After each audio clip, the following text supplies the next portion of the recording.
Baik, kita mulai. Bismillahirrahmanirrahim.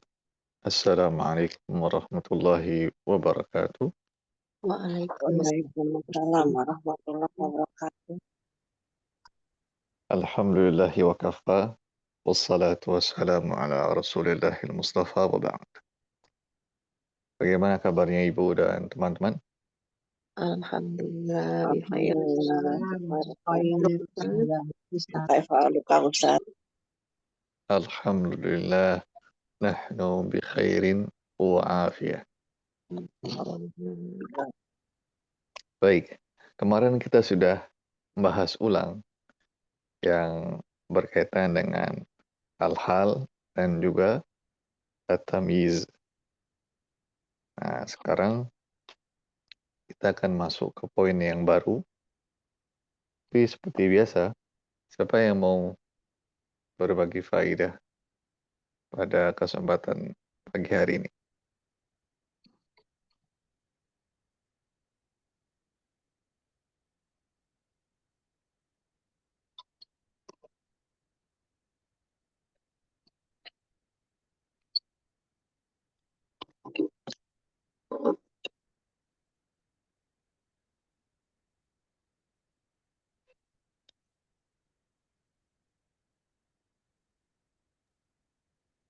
Ustadz, boleh bertanya? Silakan. Eh, Pertanyaannya tidak terkait ajaran secara langsung, tetapi bagaimana perasaan seorang penuntut ilmu yang tepat dalam situasi akan saya sebutkan berikut ini, Ustadz. Jadi gini, kemarin itu ada seorang teman di grup ini yang seharian galau. Karena kemarin beliau merasa bertanya di luar konteks pelajaran yang tepat untuk pemula. Jadi beliau merasa sangat tidak enak dengan tolibah yang lain. Seharian beliau galau dan terus-terusan memikirkan keadaan tersebut. Kenapa ya aku kemarin kok nanyanya gitu? Takutnya nggak enak sama yang lain gitu, Ustadz. Itu sikap terbaik seorang penuntut ilmu dalam situasi seperti ini gimana, Ustadz? Sebenarnya itu eh, bisa dilihat dari banyak sisi, Bu. Hmm. Dalam arti, sebenarnya yang bisa menengahi itu gurunya. Yang bisa membuat kondisi itu supaya nyaman, stabil itu salah satunya gurunya. Karena seorang guru harus tahu atau pengajar itu harus tahu background orang itu kan macam-macam. Ya, Ya, latar belakang orang macam-macam. Nah, kalau kita bisa latar latar belakang orang itu tidak hanya dilihat dari segi kemampuan akademiknya atau kemampuan sejauh mana dia sudah pernah belajar. Itu salah satu aja. Nanti ada lagi berkaitan dengan budaya, kebiasaan. Ya, kayak kita contoh, eh ini contoh ya. Oh, Ini contoh cuma saya kasih tahu. Di sebagian tempat mungkin ada orang yang terbiasa langsung tanya. Ustaz, saya mau tanya langsung. Tapi kadang-kadang saya suka ketemu orang itu begini kalau bertanya, Ustaz, mohon izin saya mau bertanya ya. Ibu pernah nggak dengar begitu? Saya izin Ustaz, saya mau bertanya. Jadi ya, mau bertanya, padahal udah dikasih kesempatan tuh ini, tapi masih izin lagi. Ya, nah itu kan juga kembali ke apa latar belakang orang masing-masing. Ya, dan itu hal yang lumrah dan biasa. Kalau saya melihat,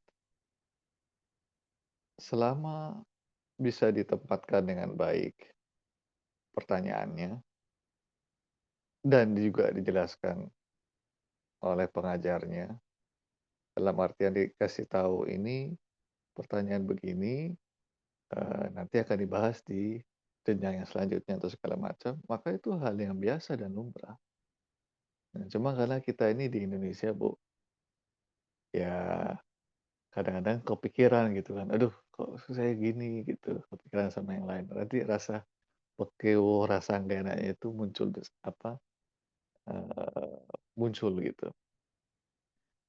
Sebenarnya pekeu itu bagus kalau ditaruh di tempatnya, ya, dan sudah selayaknya seorang pelajar itu menempatkan diri sebagai seorang penuntut ilmu sejati. Artinya, ya dimaklumi kalau misalkan ada teman bertanya sesuatu, ya, mungkin bagi kita merasa, "Ngapain sih tanya begituan, itu kan bukan buat pemula." Ya, ini satu sisi pelajar. Tapi kalau mau baik, dia harus beri uzur kepada temannya. Oh, bisa jadi dia nggak tahu kalau itu pertanyaan bukan buat pemula. Ya, kenapa kita nggak berpikiran positif? Nah, itu yang kadang jadi masalah tuh seperti itu di zaman sekarang. Bagaimana kita meletakkan sesuatu itu pada hal yang positif semaksimal mungkin yang bisa kita lakukan. Itu penting, ya. Nah, jadi kalau misalkan eh, ada temannya bertanya nih misalkan dan ternyata itu belum dipelajari, ya sudah, anggap aja biasa. Ya, nggak ada masalah. Mungkin kan nggak tahu namanya kita belajar, kan nggak semua orang tahu ini pertanyaan dasar, apa ini pertanyaan bukan dasar, kan nggak semua orang tahu, Ibu dan teman-teman. Nah, tugas kita itu mengayomi, ya, memberi uzur, ya mungkin karena nggak tahu, maka dia bertanya. Toh sudah dijelaskan sama pengajarnya, nanti ini akan dibahas di jenjang yang berikutnya, ya sudah selesai. Jadi nggak usah diperpanjang gitu. Nah, itu yang mungkin perlu diperhatikan. Jadi selama nggak ada memberikan dampak apapun, nggak masalah. Jadi nggak usah terlalu dipikirkan panjang. Kalau saya pribadi kayak gini-gini biasa, Bu. Ya tugas kita lah ngasih tahu, nanti ini dipelajari, yang ini belum, yang ini mungkin dipelajari sedikit, sebagiannya belum. Itu hal yang biasa. Kalau saya seperti itu. Ya, nah nanti paling nanti Ibu dan teman-teman menyesuaikan. Menyesuaikan apa? Lihat-lihat pengajarnya. Kira-kira peluang untuk bertanya atau berdiskusi seperti itu terbuka lebar apa enggak?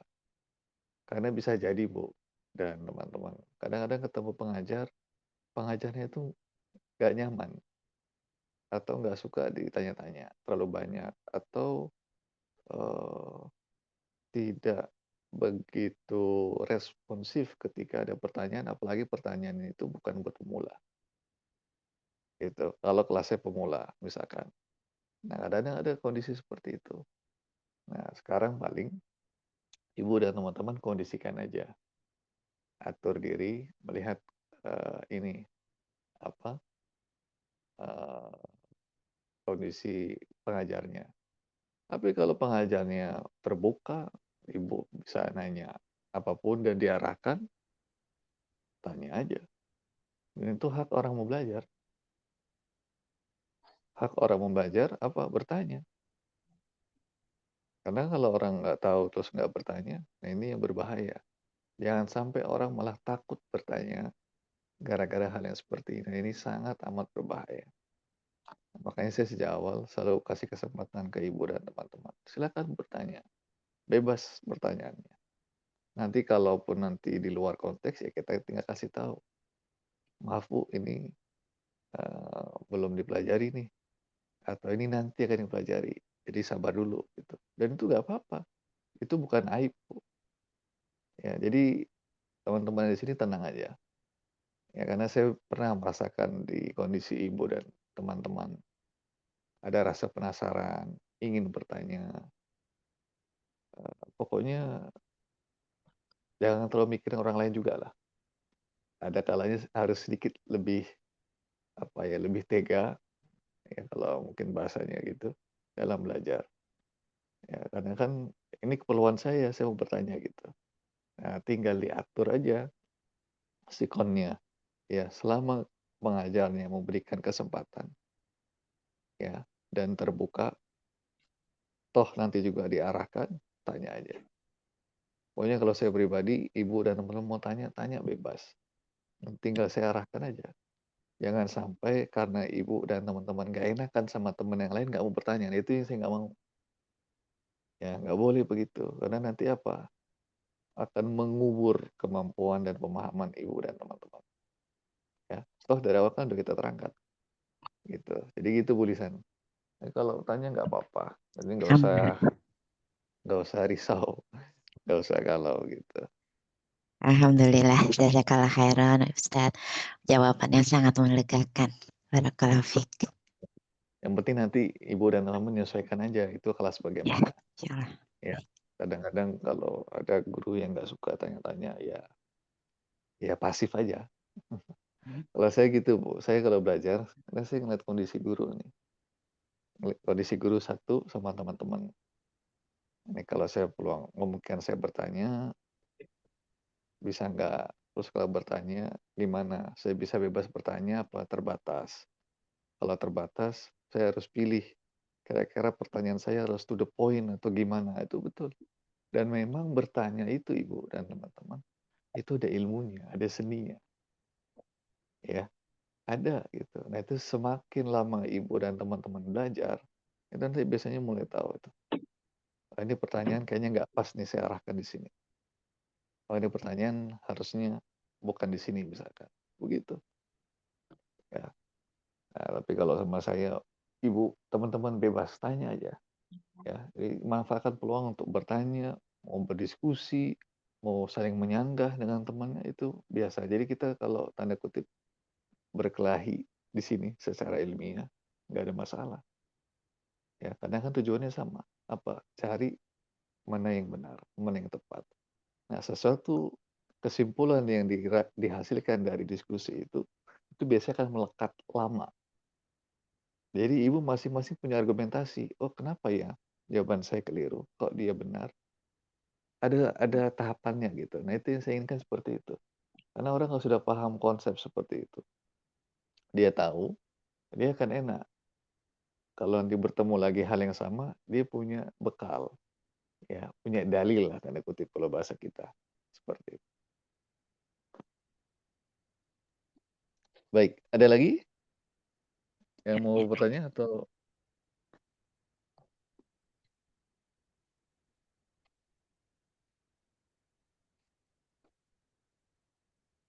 baik? Kalau sudah, kemarin kita sudah masuk ke pembahasan isim, kemudian yang mansub, ya, isim, asma itu jamak dari isim. Kemudian ini mansub. Pertanyaan sederhana sambil murojaah. Mungkin tidak isim berubah menjadi mansub begitu saja? Tidak. Enggak. Pasti ada apanya? Ada faktor yang membuatnya dia mansub. Pasti ada faktornya, ada sebabnya. Nggak mungkin tiba-tiba ujuk-ujuk gitu. Nih, saya jadi mansub. Nggak bisa. Nah, di antara isi mansub yang kita pelajari kemarin, ada dua. Hal dan tamyiz. Tamyiz. Ada dua nih, sudah dua nih. Kita udah cicil nih. Tuh, ada dua. Ya, ada dua. Nah, pertanyaan berikutnya. Apa sesuatu yang menggabungkan antara hal dan tamyiz? Kira-kira apa Ibu dan teman-teman? Apa sih hal yang sama di antara mereka berdua? Apa titik kesamaannya? Sama-sama menjelaskan jumlah, Ustaz. Sama-sama menggunakan jumlah. Baik. Ada yang lain? Yang begitu kentara sekali. Sama-sama mansub. Apa? Apa Bu? Tadi siapa? Bu Sama-sama Sofia atau? sama-sama mansub. Nah, itu dia. Sama-sama apa, Man? Mansub. Mansub. Nah, ini langsung to the poin utama nih. Tuh lihat. Mansub. Mansub. Jadi kalau ditanya apa titik kesamaan di antara mereka berdua, sama-sama mansub dan sama-sama isim. Ya. Nah, sekarang baru apa perbedaan di antara keduanya? Tuh, siapa yang mau jawab? yang satu hal untuk suatu kalimat yang tujuannya jelas. Sedangkan Baik. tamyiz belum jelas. Maka Mm-mm. perlu penjelasan. Baik, barakallahu fiik. Ada jawaban lain? Dengan redaksi lain, bahasa sendiri boleh. Menurut Ibu dan teman-teman, apa sih bedanya? Atau dari titik poin mana kita bisa membedakan?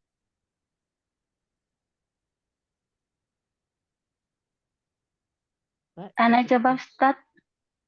Siapa nih, Ibu Waryanti? Iya. Silakan, Kalau Bu. hal kalimatnya sudah sempurna.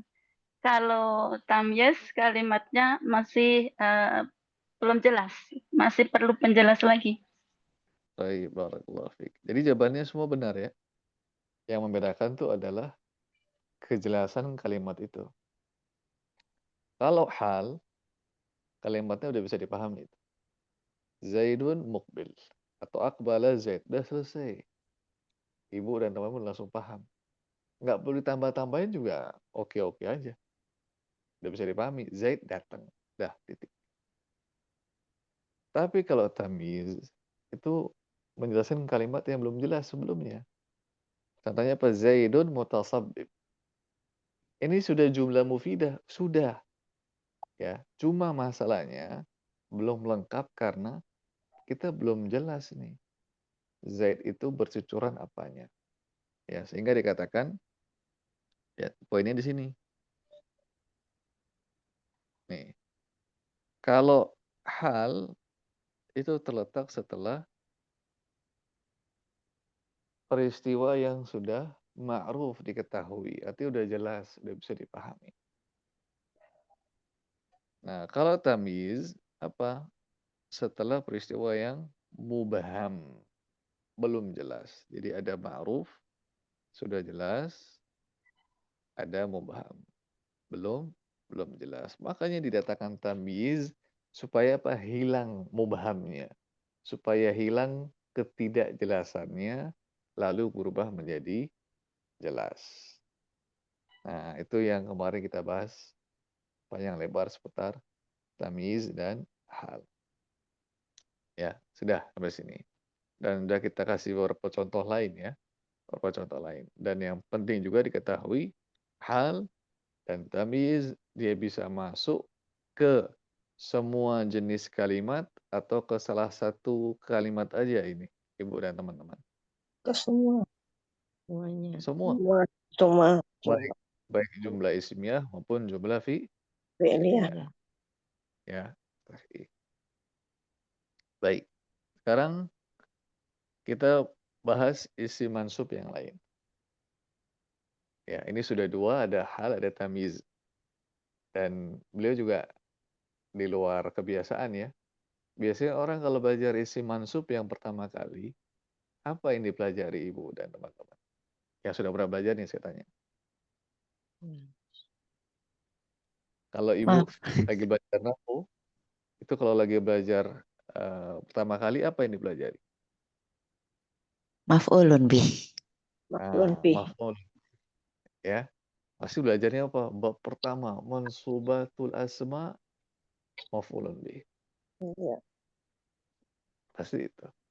Tapi beliau enggak. Dan itu ada alasannya Ibu dan teman-teman. Alasan sederhananya gampang. Dan ini betul-betul menunjukkan beliau itu paham mana yang layak dipelajari pertama kali buat pemula sebagai gambaran dasar sehingga dia punya bangunan kokoh. Pertanyaannya adalah maf'ulun bih. Ini pertanyaan bagi yang udah pernah belajar ya. Yang belum pernah belajar ngambil faedahnya dulu. Gitu. Jadi kelas kita ini kita mix aja ya. Jadi yang sudah pernah belajar kita kasih kesempatan, yang belum pernah ada. Jadi kita diskusi bareng-bareng. Pokoknya yang belum bisa dipahami sementara diterima dulu, nanti dicernanya pelan-pelan belakangan. Pertanyaannya adalah, apakah setiap fi'il punya maf'ulun bih? Tidak. Udah pernah belajar ya? Apakah setiap fiil itu punya maf'ulun bih? Itu jawabannya. Itu pertanyaannya. Ada yang mau jawab? Tidak, Ustaz. Tidak. Tidak. Baik. Sekarang siapa yang mau menjelaskan? Kenapa enggak?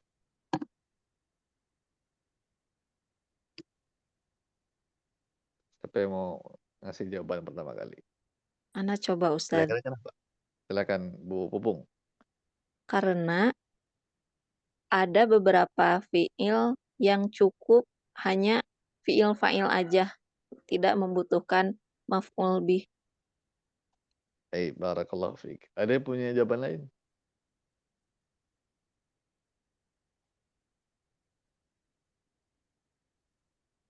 Sudah? Silakan, Bu. Istilahnya fi'il muta'adi dan lazim, Ustadz. Fi'il Apa? muta'adi itu yang membutuhkan membutuhkan maf'ulun bih, kalau yang lazim yang tidak membutuhkan maf'ulun bih. Baik, barakallahu fiik. Ada lagi yang lain?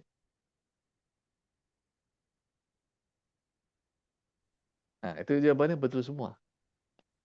Ya. Jadi tidak semua fiil itu punya maf'ulun bih. Ya. Atau nama lainnya adalah fi'lun lazim dan fi'lun muta'ad. Fi'lun lazim nggak ada maf'ul bihnya. Fi'lun muta'ad itu ada maf'ulun bihnya. Sehingga untuk seorang pembelajar pemula, itu nggak usahlah awal-awal itu tanda kutip ya, dipusingkan dengan maf'ul bih. Kenapa? Kan nggak semuanya ada.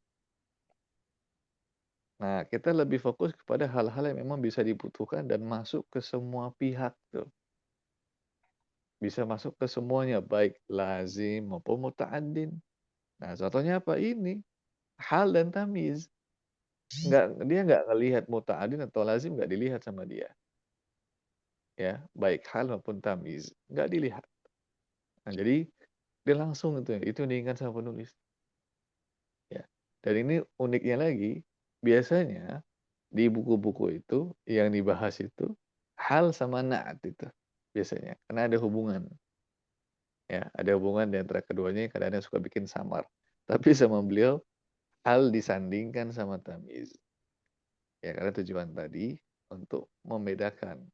Kalau hal menjelaskan kalimat yang memang sudah jelas lalu butuh penjelasan tambahan berkaitan dengan terjadinya peristiwa. Kalau tamyiz itu menjelaskan kalimat yang belum jelas supaya jadi jelas. Jadi ini filosofi yang bisa kita ambil dari pembahasan ini. Nah, sekarang kita masuk pelajaran yang baru, yang ketiga, yaitu al-mustathna bi'illah. Ini. Nah, ini sih masuk yang ketiga. Tuh. Yang ketiga ya. Baik, ada yang mau baca ini?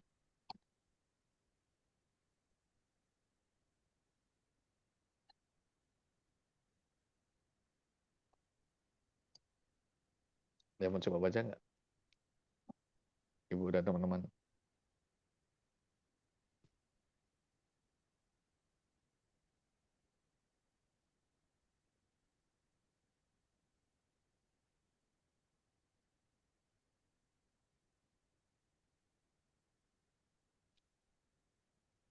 Tinggal baca tuh.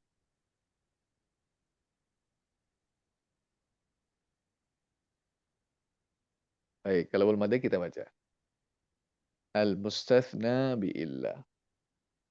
Al-mustathna itu artinya pengecualian. Artinya apa? Pengecualian. Nah, konsep sederhananya begini.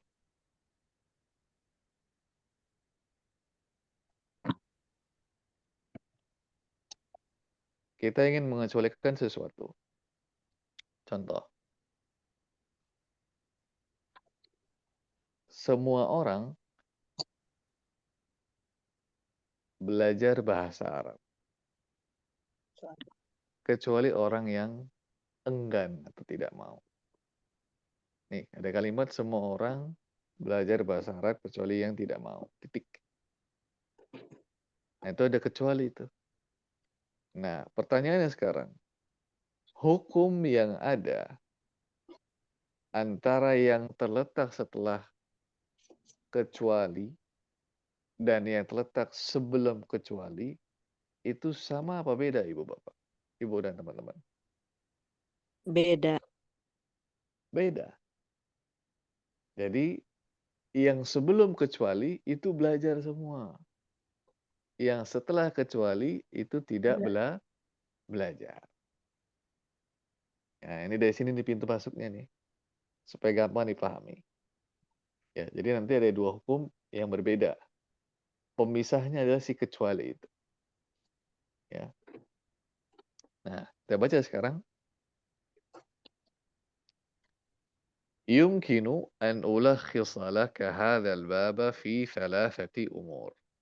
Mungkin bagi saya untuk meringkas, menyimpulkan secara sederhana untuk para pembaca di bab ini dalam 3 hal. Tuh. Beliau meringkas tuh, mulakhis. Ini gampang nih. Simple, cuma 3 poin. Jadi kalau kita pahami 3 poin ini, dapat pintu masuknya untuk pembahasan al-mustatsna. Yang pertama,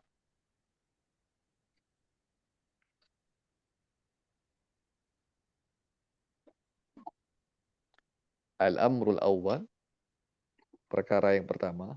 Ini maksudnya al-hukmul awal, hukum yang pertama. Apa? Anna illa idza ja'at baina tarafail jumlah lam yakun laha asar. Nah, ini yang pertama.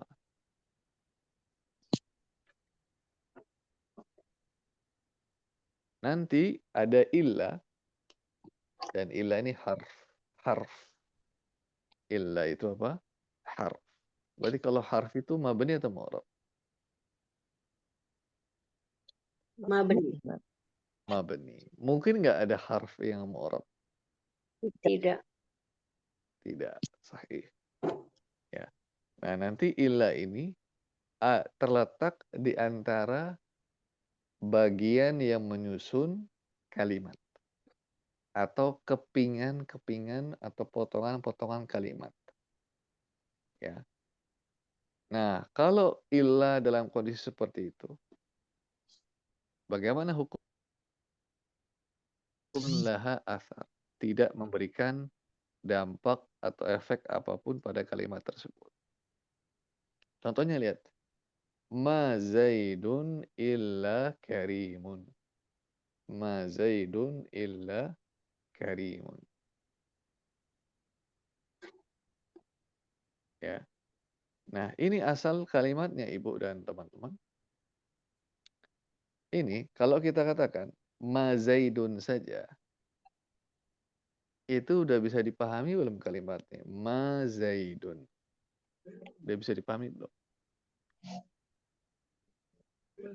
Ma di situ artinya tidak ya. Ma yang maknanya an-nafyu atau tidak. Sekarang, kalimat ini ma Zaidun illa karimun. Ma Zaidun. Tidaklah Zaid. Udah Udah bisa dipahami belum? Tidaklah Zaid. Zaid tidak. Bisa dipahami nggak? Tidak. Oke apa enggak nih, Bu? Belum bisa dipahami. Tidak bisa. Bisa. Nah, dia belum bisa dipahami. Zaid tidak. Nah, kenapa? Apa yang maksud dengan Zaid tidak? Atau tidaklah Zaid? Ini belum jelas kenapa. Ya. Nah, kalau dalam kondisi itu dinamakan apa? Illa itu berada di antara torofai al-jumlah. Berada di antara potongan kalimat. Di sela-sela kalimat itu. Jadi gampang aja untuk menemukan kondisi seperti ini. Lihat aja sebelum illa. Udah bisa dipahami belum? Nih, sebelum illa ini kan ini. Ma Zaid. Kalau belum bisa dipahami, berarti apa? Torof. Illa itu tengah-tengah. Dia jadi orang ketiga itu. Ya. Orang ketiga yang nggak memberikan dampak apapun sama kalimat nanti. Satu lagi, lihat sebelahnya. Ma jaa illa Zaid. Tidak ada yang datang. Kalimatnya gitu aja. Tidak datang. Terus berhenti nih kita. Bisa dipahami nggak kira-kira kalau begitu? Udah bisa dipahami belum nih Belum. kalimat? Belum. Ya, jadi kapan dikatakan ini, Ibu dan teman-teman, torofail jumlah ini? Itu ketika kalau kita melihat kalimat sebelum illa itu tidak bisa dipahami secara utuh. Itu nama torof. Jadi lihat aja sebelum illa, udah paham belum? Belum, oh berarti dia illanya itu berada di tengah-tengah penyusun kalimat. Seperti itu. Nah, kalau seperti ini, maka illa itu tidak memberikan dampak apapun. Illa ini nggak memberikan dampak atau efek. Maksudnya apa? Tidak ada hukum apapun di situ. Hukum apa? Maksudnya tidak memberikan mansub, ya, atau apa gitu enggak. Ya seakan-akan illa itu dianggap tanda kutip nggak ada. Seakan-akan begitu. Tidak berefek apapun. Nah, makanya ini artinya ma Zaidun illa karimun. Ini kalau kita terjemahkan nahu banget ini artinya gini. Tidaklah Zaid itu kecuali orang yang dermawan. Tidaklah Zaid itu kecuali orang yang dermawan. Sebelahnya, ma jaa illa Zaidun, tidaklah ada yang datang kecuali Zaid. Itu saya terjemahkan nahu banget itu. Sesuai letak. Tapi kira-kira kalau saya terjemahkan begitu, Ibu dan teman-teman paham nggak makna kalimatnya? Bisa dipahami? Paham. Paham. Nah, cuma kalau yang model begini, itu bisa kita terjemahkan secara simpel. Apa? Zaid itu hanyalah orang yang dermawan. Yang datang hanya si Zaid. Gitu. Jadi nggak usah lagi tidaklah kecuali. Itu. Jadi supaya simpel. Nah, cuma kita lihat proses begitunya. Ya. Jadi dikatakan di sini, fakarimun fil jumlatil ula, maka kata karim pada kalimat yang pertama ini, karim ini, dia berkedudukan sebagai khabar. Kenapa sih kita bisa tahu begitu? Caranya gini, Bu. Ya, kalau illa itu berada di torofai al-jumlah, ya, maka anggap saja dia nggak ada. Coret begini, ma juga dicoret. Berarti tersisalah apa? Zaidun karimun. Zaidun karimun. Nah ini kira-kira jadi jumlah apa ini Ibu dan teman-teman? Jumlah ismi. Jumlah ismiyah. Nah kalau dia jumlah ismiyah, maka Zaid sebagai apa? Mubtada. Mubtada. Karimun sebagai apa? Khobar. Khabar. Stop. Udah selesai gitu aja. Kapan ini terjadi? Ketika kondisi begini, illa berada di torof al-jumlah. Di tengah-tengah kalimat yang belum sempurna. Dirinya begitu. Nah, lalu yang kedua, wa Zaidun fil jumlati thaniyati fa'il. Nah, lihat sekarang. Zaid di sini sebagai apa? Fa'il. Nanti konteksnya sama. Kita hilangkan illa. Kita hilangkan apa? Ma. Jadi tersisa apa kalimatnya itu? Ja'a Zaidun. Ja'a Zaidun. Ja'a sebagai apa? Berarti ini jumlah apa ini? Fi'liyah. Jumlah fi'liyah. Ja'a sebagai apa? Fiil. Sebagai fiil. Fiil. Zaidun sebagai apa? Fa'il. Sebagai fa'il. Fa'il. Ya, selesai. Nah, kondisi yang pertama ini terjadi ketika illa apa? Tarafail jumlah. Lalu sebelum illa ada an-nafyu.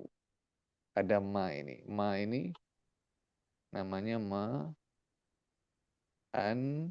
an-nafiyah. Nah, harus ada ma biasanya. Ma an-nafiyah. Gitu. Nah, wa yusamma hadzal uslub. Nah, gaya bahasa ini disebut dengan al-istithna an-naqs. Nah, ini namanya. Jadi kalau ada illa yang begini, konteksnya seperti ini, itu namanya al-istithna un-naqs. Kenapa? Li'anna ma qabla illa laisa, nah lihat, laisa jumlatan tamah. Karena yang terletak sebelum illa, ya tadi ma zaidun dan ma jaa, itu bukanlah kalimat sempurna. Gitu. Bukan kalimat apa? Sempurna. Kalimat sempurna itu apa? Kalimat yang bisa dipahami. Nah, kalau ma zaidun, tidaklah zaid, ma jaa, tidaklah datang, itu belum sempurna. Kalau begitu namanya al-istithna'un naqis. Ya, dan illa tidak memberikan efek atau dampak apapun. Selesai poin pertama. Ada pertanyaan ini, Ibu dan teman-teman, poin pertama nih.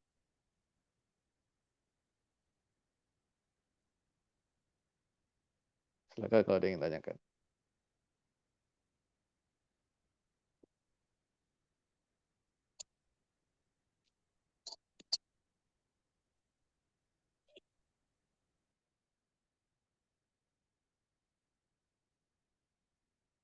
Jadi pahami insya Allah.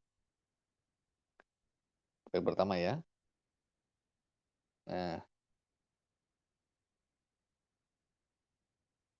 Ibu dan teman-teman ngerasa nggak betapa penulis itu sangat perhatian betul dengan yang namanya jumlah.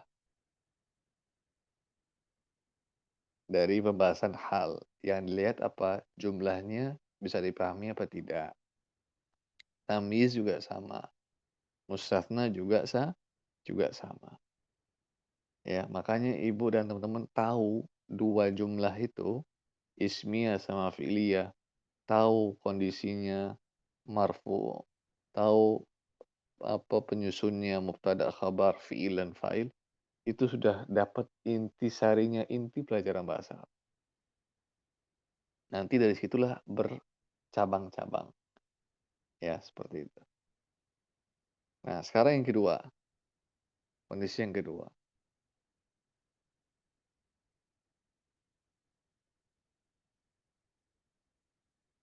Ada yang mau baca kondisi kedua nih? Ibu dan teman-teman?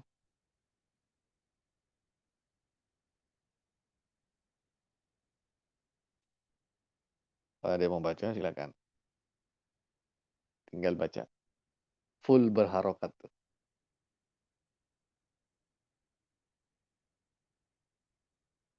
Dan nggak ada yang salah dalam baca. Belum ada? Baik, kalau belum ada kita bahas. Kita baca sekarang.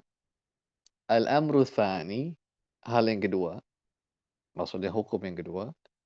Anna illa idza ja'at ba'da ihdal jumlataini intasaba al-ismu ba'daha.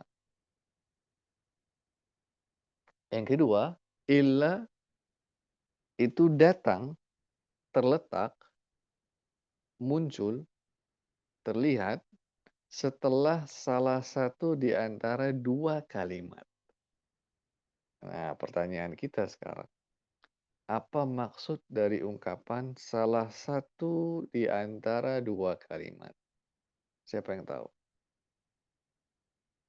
Apa maksudnya?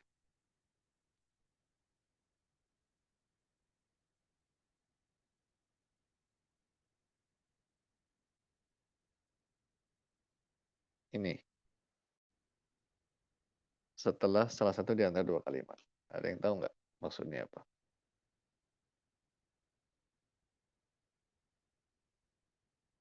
Bapak coba.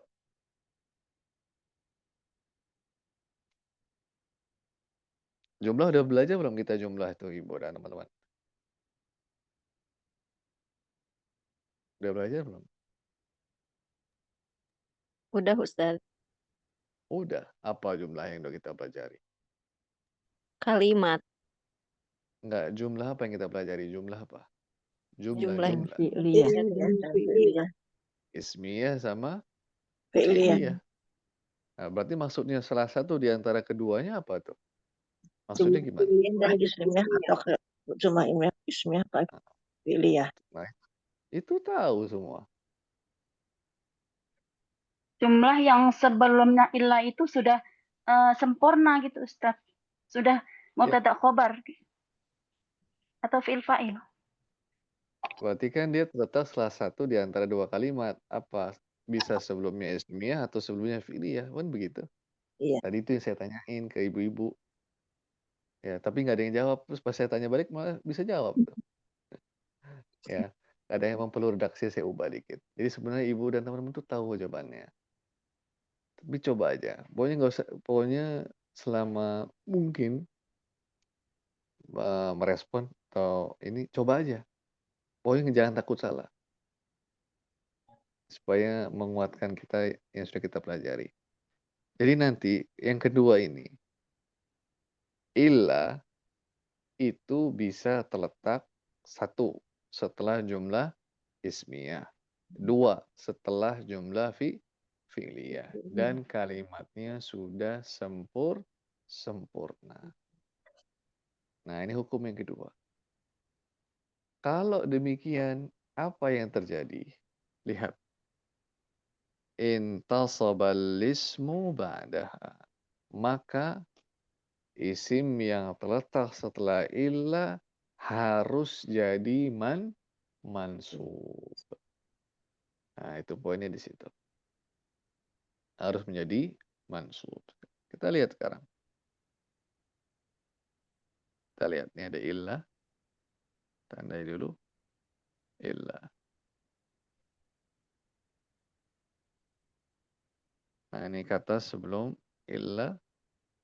Ini juga kata sebelum illa. Dan ingat, illa terletak setelah ba'da ya. Kalau yang ini baina.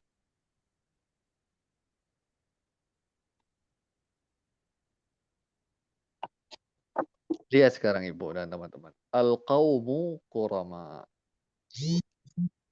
Kaum itu adalah kaum yang dermawan. Titik. Udah bisa dipahami belum kalimat? Sudah. Sudah. Ya kan? Berarti sudah tamah, sudah sempurna belum nih? Sudah. Pokoknya selama kalimat itu sudah bisa dipahami, pasti dia tamah. Pasti. Nggak mungkin ada yang lain. Nah, sekarang al-qawmu qurama, ini jumlah apa ini? Ismiyah. Kenapa ismiyah? Karena dia isim. Kalau karena dia isim salah. Oh, karena dia mubtada. Karena mubtada salah. Mansub. Yang jawab. Karena diawalin oleh isim. Mumtaz. Itu poinnya. Karena diawali sama Cuman kurang lengkap isim. ya cara memberikan. Nah, itu cara juga kan. Cara kita menjawab tuh. Iya, Saya tahu betul. arahnya. Saya tahu Ibu paham.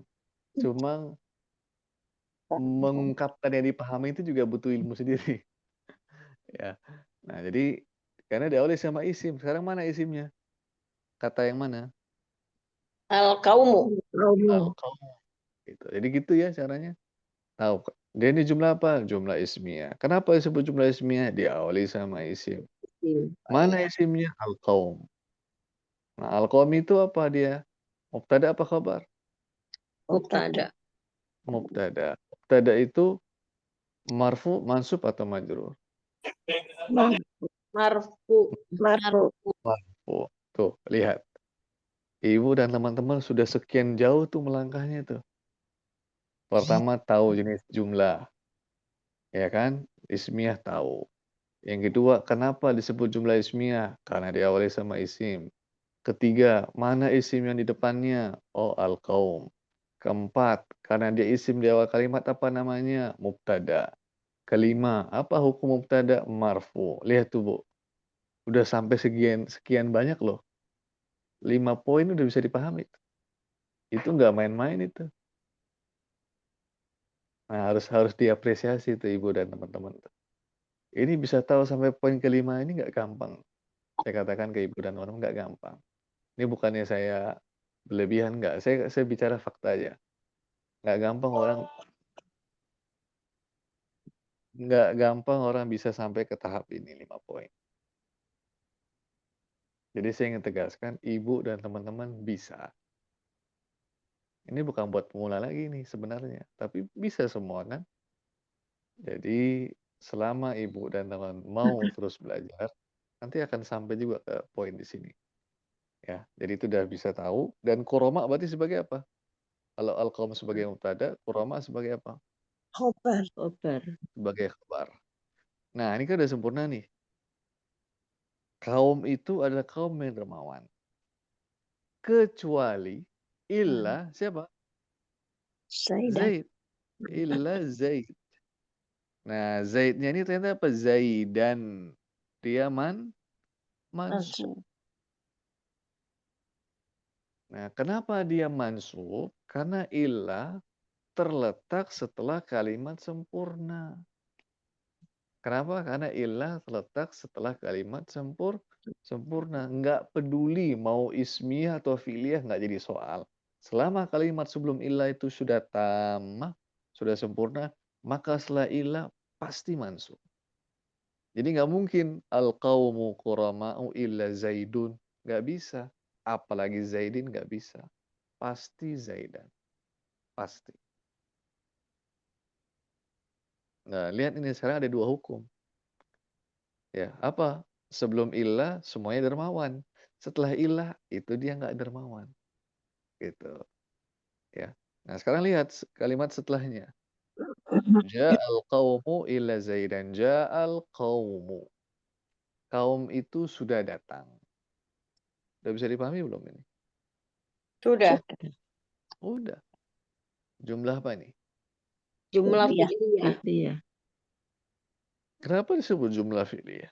Karena diawali oleh fi'il. Mana fi'ilnya? Ja'a. Nah, itu fi'il apa itu? Madin, mudhari atau Fi'il amr? madhi. Madi. Madin. Fi'il madin itu menunjukkan waktu apa? Waktu lampau. Waktu lampau. Kalau ada fi'il, setelahnya apa? Fa'il. Fa'il. Fa'il itu mansub atau majrur? Marfu. Marfu. Sahih. Tuh. Udah 8 poin kayaknya tuh Ibu dan teman-teman paham.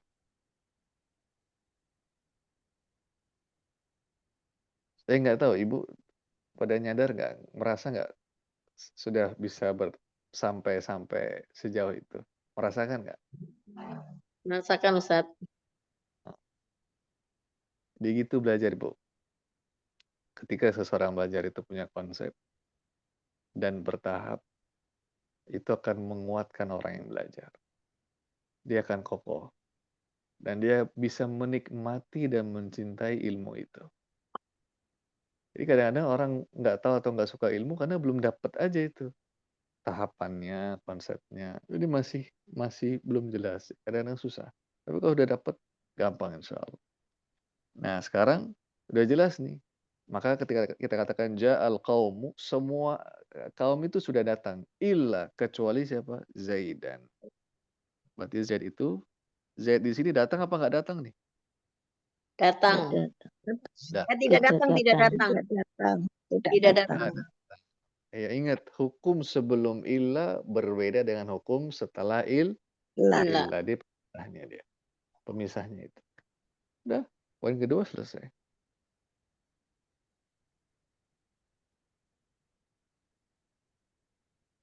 Ada pertanyaan poin kedua sebelum kita ke poin yang ketiga atau yang terakhir?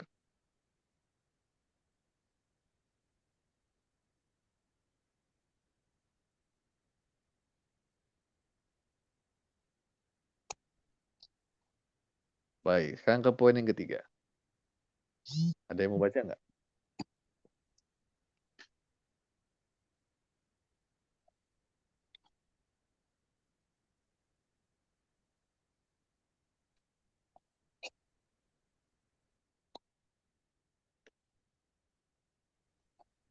Kalau gitu saya baca lagi. Sekarang kondisi ketiga. Kondisi pertama, illa berada di tengah-tengah kalimat. Kondisi kedua, illa setelah kalimat yang sudah utuh, sudah sempurna kan? Nah, sekarang kondisi yang ketiga. Anna illa al-madhkurata fi hadzal amri as-sabiqi ay al-amri tsani in subiqat jumlatuha binafyin au nahyin au istifham. Nah, kondisi ketiga itu sebenarnya sama persis dengan kondisi yang kedua. Artinya apa? Kalimatnya udah sempurna. Mau ismiyah atau mau fi'liyah nggak jadi soal. Udah sempurna. Cuma bedanya apa? Satu. Ini. Perbedaannya ini aja.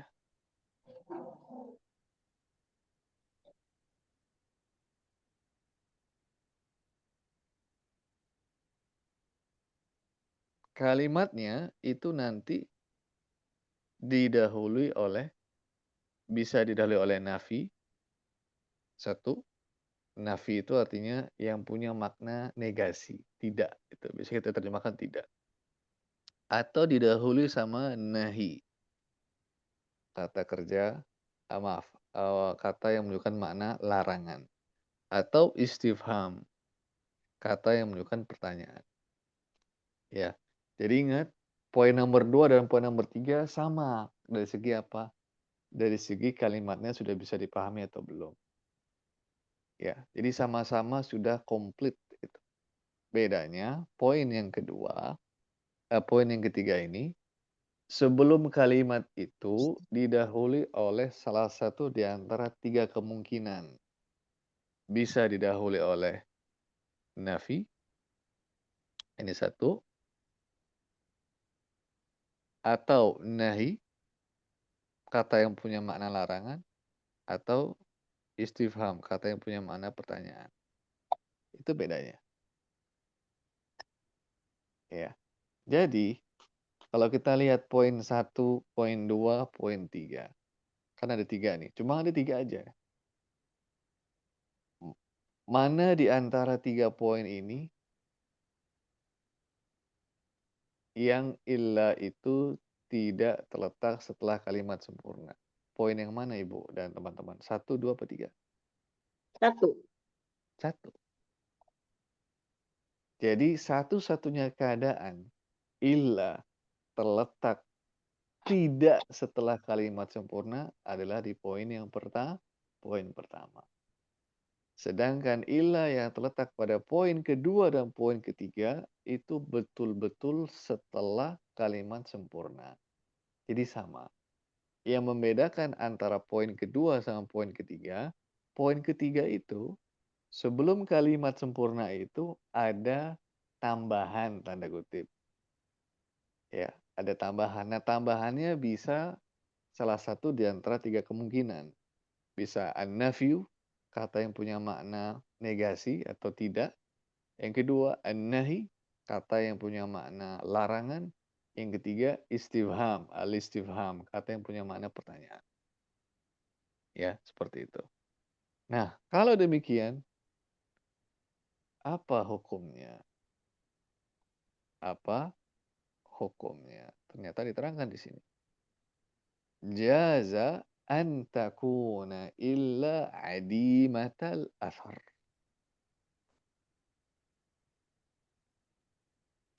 Maka jaza illa itu bisa tidak mengambil peranan apapun alias tidak berdampak. Alias apa? Tidak berdampak. Artinya apa? Tidak menjadikan isim setelahnya mansub. Ini yang pertama. Ya, adi matal asar. Nggak punya efek. Berarti kalau nggak punya efek, kondisi poin nomor 3 itu sama dengan kondisi poin nomor berapa, Ibu dan teman-teman? Nomor berapa? Sama dengan kondisi poin nomor berapa? Nomor 1. Nggak memberikan pengaruh apapun. Nah, bisa juga apa? Antansib, memberikan efek. Artinya apa? Setelahnya jadi mansub. Setelahnya jadi mansub. Jadi di kondisi yang ketiga ini, kita dikasih berapa kemungkinan pilihan? Ada 2. 1, kita anggap illa tidak memberikan dampak apapun, maka kondisi dia sama dengan poin nomor 1. Atau yang kedua, illa memberikan efek, maka kondisi dia sama dengan poin nomor berapa nih Ibu dan teman-teman? 2. Nomor 2. Makanya dia diletakkan paling akhir yang ketiga. Kenapa? Dia mengayomi semuanya tuh. Nomor 1 yuk. Nih. Nomor 2 juga sama. Nah, ini diletakkan di akhir. Gitu. Nah, contohnya apa? Lihat. Ma ja'al qawmu illa Zaidun. Lihat. Ja'al qawmu. Ini jumlah fi'liyah. Lalu ada ma di situ. Kita tulis dulu ya. Ini.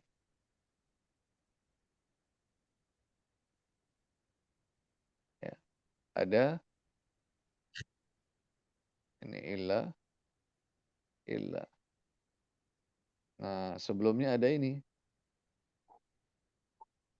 Ma ini.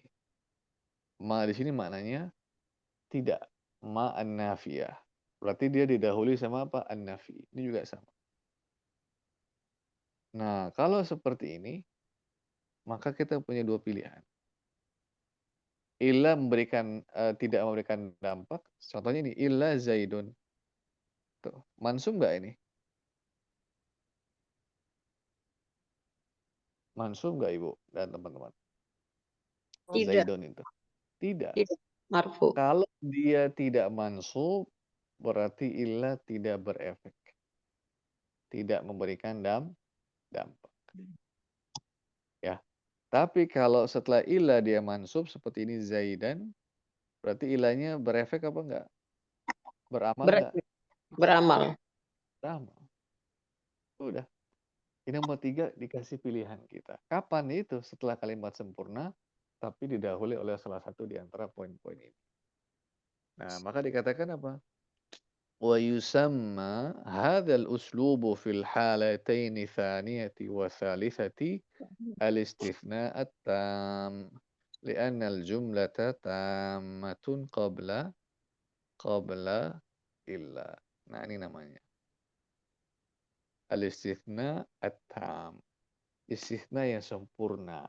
Kenapa? Karena dia terletak setelah kalimat yang sempurna. Dengan demikian selesailah pembahasan al-mustathna bi'il. Jadi kalau saya tanya, apakah semua mustathna bi'illah? Jadi mustathna bi'illah itu maksudnya kata yang terletak setelah illah. Kata yang dikecualikan dengan illah. Sehingga hukumnya berbeda dengan yang terletak sebelum illah. Nah, kembali ke pertanyaan. Apakah setiap al-mustathna bi'illah itu pasti mansub, Ibu dan teman-teman? Tidak. Tidak. Nah, itu poin itu. Ya, tidak.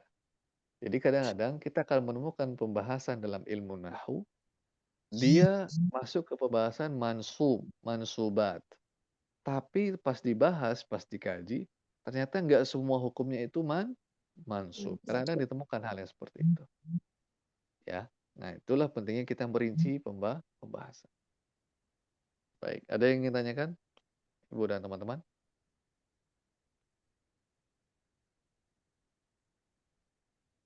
Silakan, ada yang ingin tanyakan. Semoga bisa dipahami ini mustasna.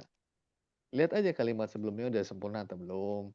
Kalau udah sempurna pasti pilihannya cuma poin kedua atau poin ketiga. Kalau belum sempurna pasti poin pertama. Udah gitu aja. Istisna itu gampang ya, Bu. Cuma kondisinya begitu aja. Kadang-kadang penjelasannya yang membuat penjelasan di sebagian buku mungkin yang membuat agak ribet itu, Ustaz. Padahal bisa kita sederhanakan seperti ini. Jadi gampang untuk kita memahami al-istisna.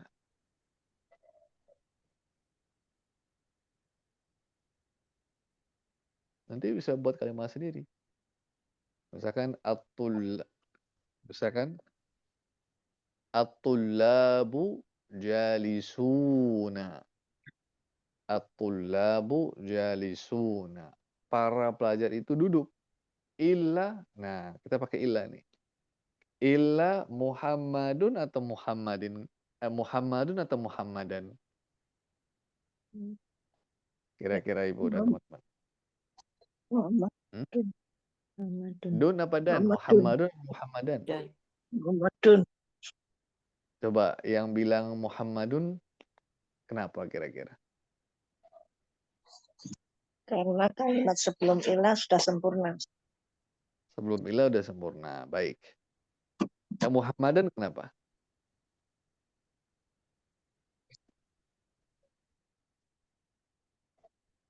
Karena sebelum illa udah sempurna, betul. Tapi kenapa dia Muhammadan? Pasti Muhammadan, nggak mungkin Muhammadun.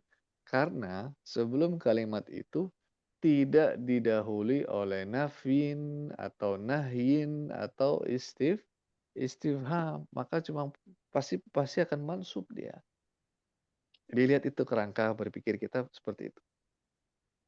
Ya, tapi kalau maja'al qaumu illa Zaidun atau Zaidan, ya bisa milih. Zaidun boleh, Zaidan boleh. Terus kalau ibu dan teman-teman ditanya, loh kok bisa milih? Nah, jawab, iya karena sebelum illa kalimatnya sempurna dan sebelum kalimat itu didahului oleh salah satu di antara tiga kemungkinan. Entah didahului oleh nafyun atau nahyun atau istifham. Udah, seperti itu selesai. Jadi lihat bagaimana kerangka kita berpikir untuk memahami pembelajaran. Jadi beliau arahkan seperti itu. Selalu fokus itu kalimat udah sempurna atau belum. Ismiyah, fi'liyah. Ada yang ingin tanyakan Ibu dan teman-teman? Belum ditutup? Kondisi yang ketiga ini Ustaz, itu hanya untuk jumlah fi'liyah ya Ustaz? Enggak, nanti ismiyah ada. Cuma nggak dikasih contoh sama beliau. Oh iya. Ustaz. Ya, tinggal misalkan contoh. Mal qaumu, tambahin aja ma. Mal qaumu qurama'u ya illa Muhammadun atau illa Muhammadan. Jadi kaum itu nggak ada yang dermawan kecuali Muhammad gitu. Tinggal contoh yang sama aja. Dituliskan kembali ya. Gitu. Jadi illa itu masuk ke semua jenis kalimat. Cuma kalau ibu yang belajar Nahu nih misalkan di pembahasan mansubat di mustasna bi illa.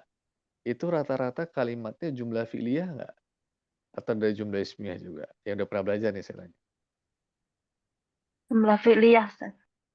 Nah, jumlah fi'liyah kan? Biasanya itu ja'a itu. Atau halara tuh. Halaratullabu illa Muhammad. Muhammad. Dan biasanya begitu. Jadi yang dipahami harus jumlah fi'liyah saja. Padahal enggak. Nah ini. Beliau ini yang mendobrak itu. Nggak terbatas di situ. Beliau ingin ngasih tahu bahasa Arab itu begini loh. Tidak hanya terbatas seperti itu. Nah, itu yang saya suka dari beliau. Jadi kita langsung ngasih gambaran umum. Ternyata betapa pentingnya orang tahu jumlah ismiyah, jumlah fi'liyah. Itu terus ke bawah sampai akhir. Dari jumlah aja. Dan itu sederhana. Simple.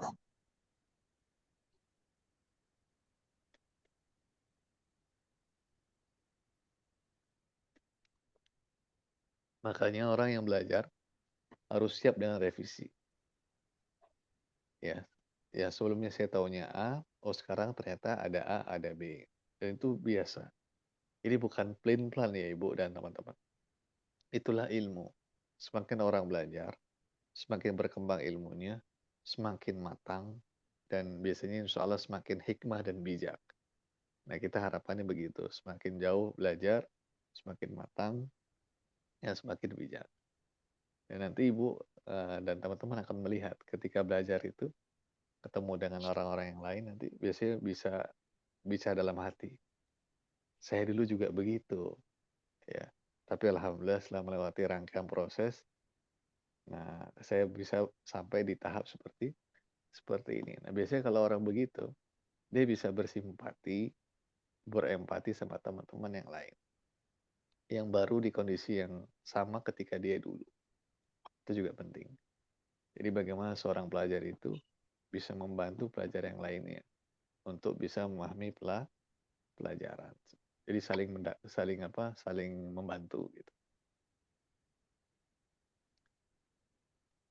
Baik, kalau nggak ada pertanyaan, kita tutup sampai di sini. Nanti insya Allah besok kita ketemu lagi di pembahasan ini hari keempat, al-yaumur rabi' al-mafail. Nanti kita akan bahas langsung semuanya al-mafail dan kalau memungkinkan sama al-idhafah sekalian.